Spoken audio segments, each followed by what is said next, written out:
Concept of primary की। देखो, primary की किसी टेबल की एवरी रिकॉर्ड या रो को यूनिकली आइडेंटिफाई करना पॉसिबल बनाता है। किसी रिलेशन में प्राइमरी की वही रोल होती है जो किसी एंटाइटी आइडेंटिफायर की होती है।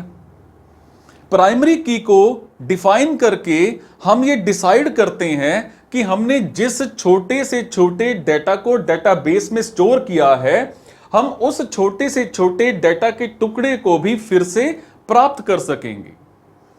जब हम रिलेशनल डेटाबेस की बात करते हैं, तब किसी डेटाबेस से किसी डेटा के छोटे से छोटे पार्ट को भी प्राप्त करने के लिए हमें सिर्फ 3 बातों की इंफॉर्मेशन होनी चाहिए।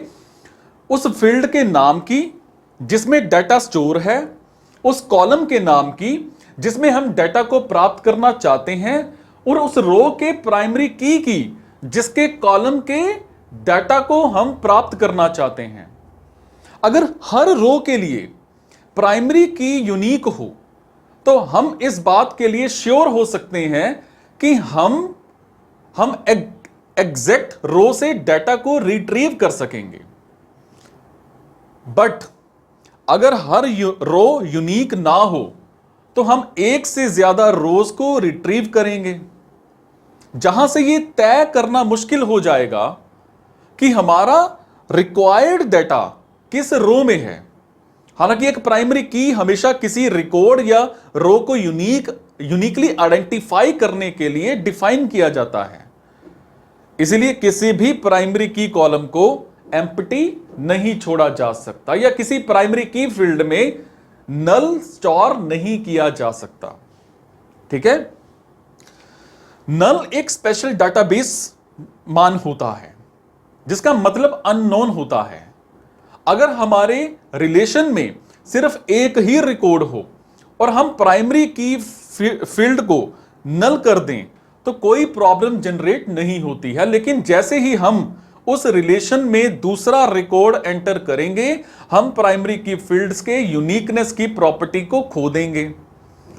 इसलिए हम कभी भी किसी टेबल के प्राइमरी की फील्ड को नल असाइन नहीं कर सकते हैं, और इस कांस्टेंट को एंटाइटी इंटेग्रिटी कहा जाता है। और डेटाबेस में जितनी बार भी डाटा एंटर या मॉडिफाई किया जाता है, डीबीएमएस प्राइमरी की को एनफोर्स करके डेटाबेस पर अप्लाई करता है, जिससे हर रिकॉर्ड हमेशा यूनिक बना रहता है। हम किसी प्राइमरी की फील्ड में डुप्लीकेट डाटा स्टोर नहीं कर सकते हैं।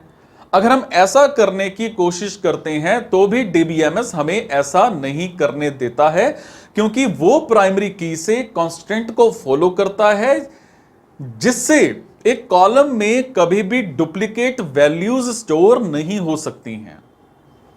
हम किसी भी एंटाइटी के उसी एट्रीब्यूट को किसी रिलेशन में प्राइमरी की के रूप में आइडेंटिफाई कर सकते हैं, जिसमें कुछ स्पेशलिटीज हैं। जैसे प्राइमरी की वैल्यू कभी भी चेंज नहीं होती है, यूनिकनेस है। प्राइमरी की कॉलम को नल नहीं रखा जा सकता है, मतलब नॉट नल। ठीक है। हम किसी एंटाइटी की किसी ऐसी फील्ड को प्राइमरी की सेट नहीं कर सकते जिनका रिपीटिशन पॉसिबल हो।